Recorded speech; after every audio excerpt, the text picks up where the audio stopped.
y'all, Farmer Dre back at us on a beautiful cold day here on the farm.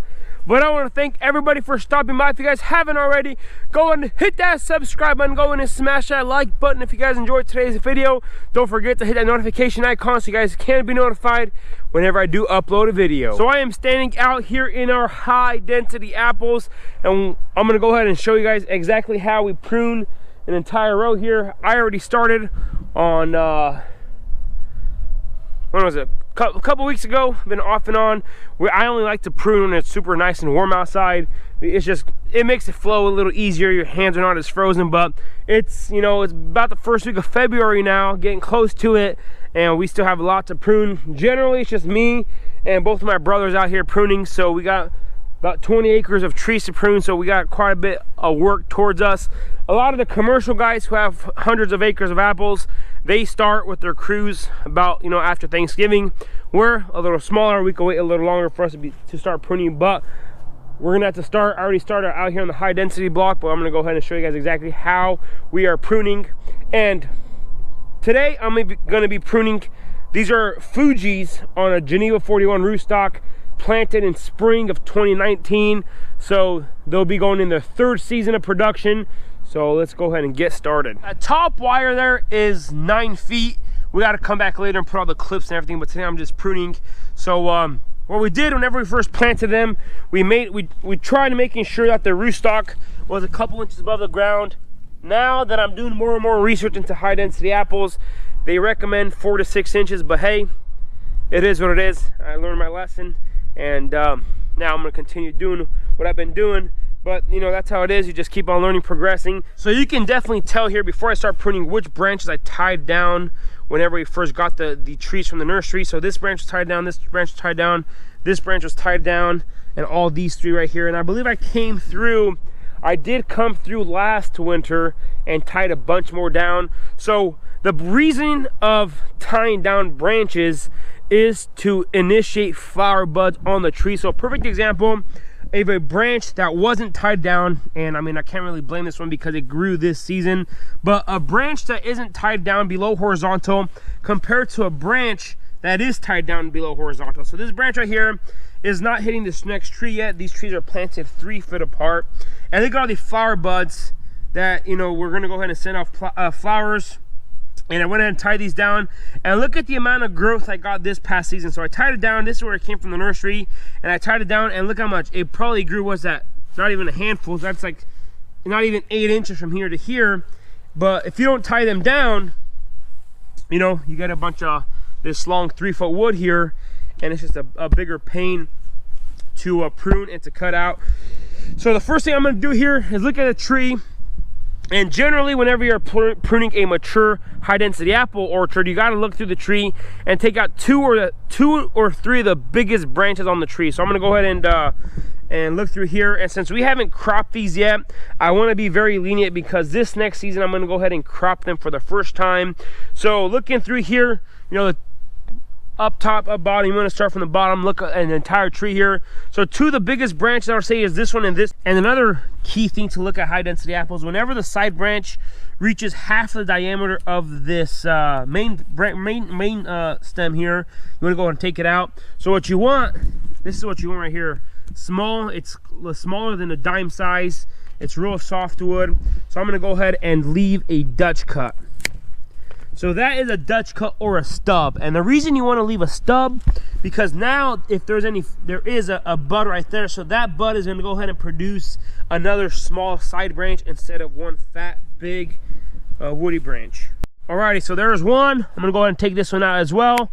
And a good key thing to keep in note, you guys see that small bud there? That's going to go ahead and produce us a nice smaller piece of wood this next season.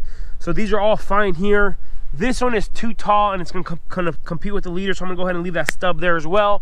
So you got a nice tree that hit the top wire there. That's 9 foot tall. We're not going to touch the top. Come through here, and now once you take 2 or 3 of the biggest branches out, you come through here and do some cleanup work. I'm going to come through here and cut the small branch on the bottom just flush. And then this branch right here, it has a few nice fruiting buds here, but it has this weird branch going on. I'm going to go ahead and clean that up here.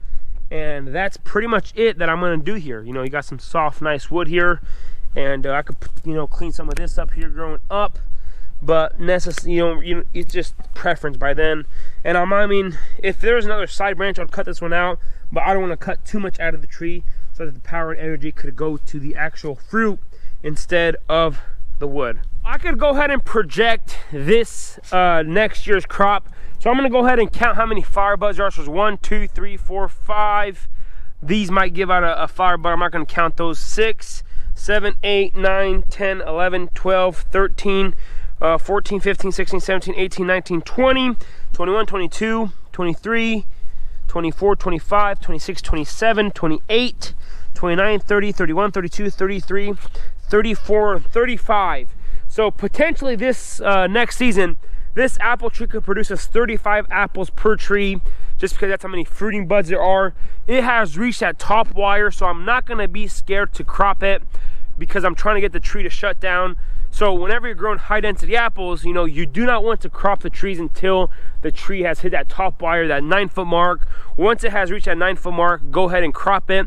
And on these dwarfing rootstocks, the Geneva 41, the first time you crop the apple, the tree is gonna shut down. It's gonna, you know, it's not gonna grow as vigorously anymore, and it's not gonna produce as much wood, and all the energy and power is gonna go to flower buds. So this is the ideal tree. This is what you want in a high density system. So, you know, if every single tree was like this, an entire block. So if you have, you know, 1,200 trees on an acre, which we have here, times that by let's do some quick math here, see how many apples you could potentially have. So 35 apples times 1,200 is 42,000 apples. And if you divide that by, you know, generally in a nice bushel count, there's probably 80 to 100 apples per bushel. So since these are young trees, the apples are gonna be a little smaller, so you divide that by 100. So, you know, projected yield will be 420 bushels of apples in the third season. So, you know, it doesn't get any much better than that. It doesn't get any easier than that. But, you know, as you can see here, not all the trees are at that maturity level. Not all the trees have as many fruiting spurs. But, you know, that's the goal by the 5th year, to go ahead and produce at least 1,000 to 1,500 bushels to the acre. So, you know, like I said, if all the trees are like this, and the majority of these are, I mean, there's a lot of, I mean, I'd say about 95% of all the trees in this block here, or in this row on these Fujis, or even in this entire block, I'd say about 80% of all the trees in this entire acre here that we have a high density are at the top wire. So we're gonna see some pretty nice production off these this next season. This tree here was a little smaller from the nursery. I can show you, it was this tall from the nursery. It grew this much up to here, 2nd year, and it grew this much in the 2nd year right here. So from here to here, 1st year, here to here, 2nd year. Not quite at the top wire here. We're not gonna crop it on any apple. So one way to really calm the tree down, I'm gonna go ahead and take off those bottom branches there. And anything that's below that bottom wire, you go ahead and cut it flush, because we don't want no growth down there. So now that we do that, we don't even take those in consideration. I look here, I'm gonna go ahead and leave a stub on this one. 1, 2, and there you go. That's it. You got some nice soft wood for in the 4th year now, since this tree isn't too tall.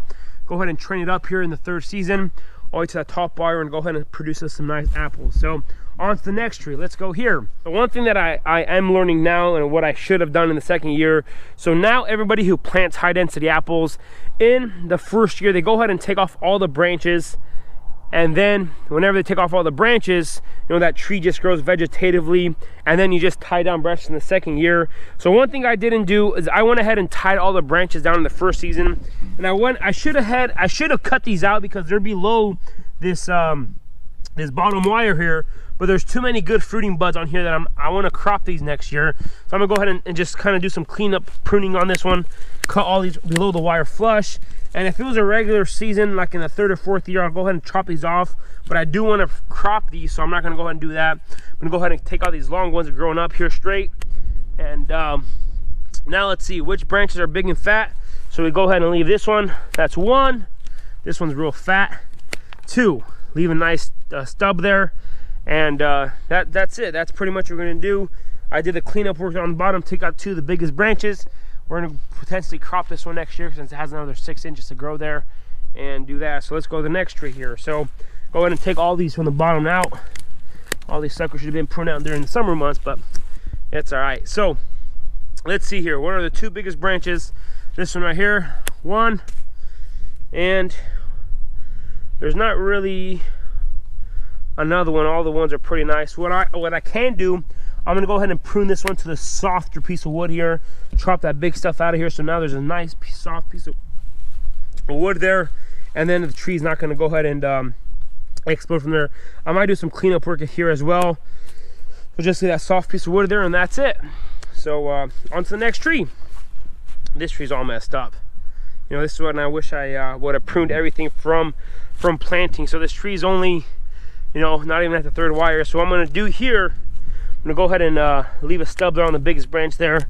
I should never tied that down, but hey, you live and learn. And I'm gonna go ahead and do the same thing to this one. And you know, now the tree kind of looks bare, but all the power and energy went to growing vegetatively instead of growing reproductive, since the tree isn't at the top wire yet. So when I'm going to do this next summer, then I'm going to come through here in summer, prune these so that the energy will go to the plant and not spread out as many.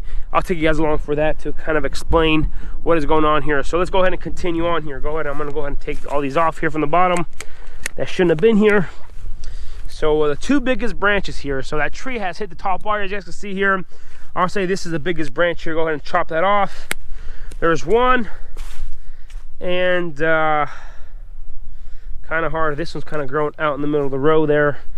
I don't really want to know that. You know, maybe I'll come back later and tie these down, tie that one down. So I'm gonna go ahead and pull that one out as well. Well, I don't know, because there's a lot of good fruiting buds here, so I'm not sure what exactly to do. So that's the biggest thing about pruning these high density apples, because you want to crop them, the ones that have reached the top wire. So I don't want to take out too many flower buds, so I go ahead and shut the tree down. So I might just leave this tree as is. I might just go ahead and prune that to a side branch there, and that's it. So on to the next one. This one real small from the nursery, because you can tell it's from right there. So I'm gonna go ahead and chop all these side branches off and just leave this apple tree to grow nice and strong. Come back through later and tie those up. This tree's it's almost hit the top wire there. So let's see here. Chop all these off on the bottom. You don't want to do that. Do some let's see, what two biggest branches? So we take out 1 and 2.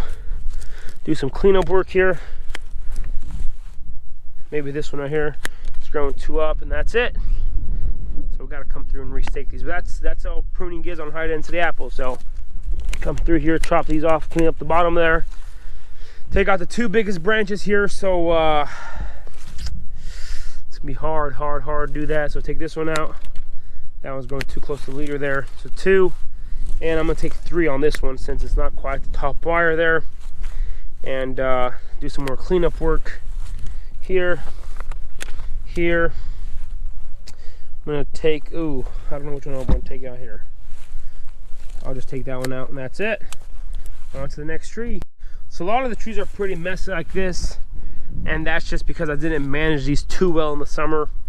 So I'm gonna go ahead and clean this up right here on the bottom. Those 3, see, that's just loss of energy. The energy should have gone to the plant, but this tree's already hit the top wire there.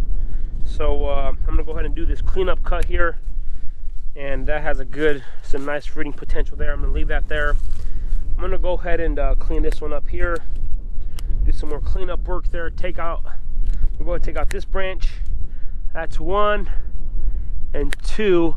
On this one right here, as you guys can see here, you know, the tree has hit the top wire, but if it wasn't, I was gonna go ahead and chop that straight, but that branch is small enough, and you know, that's pretty much it on this tree. So on to the next one. Let's go ahead and clean that up from the bottom.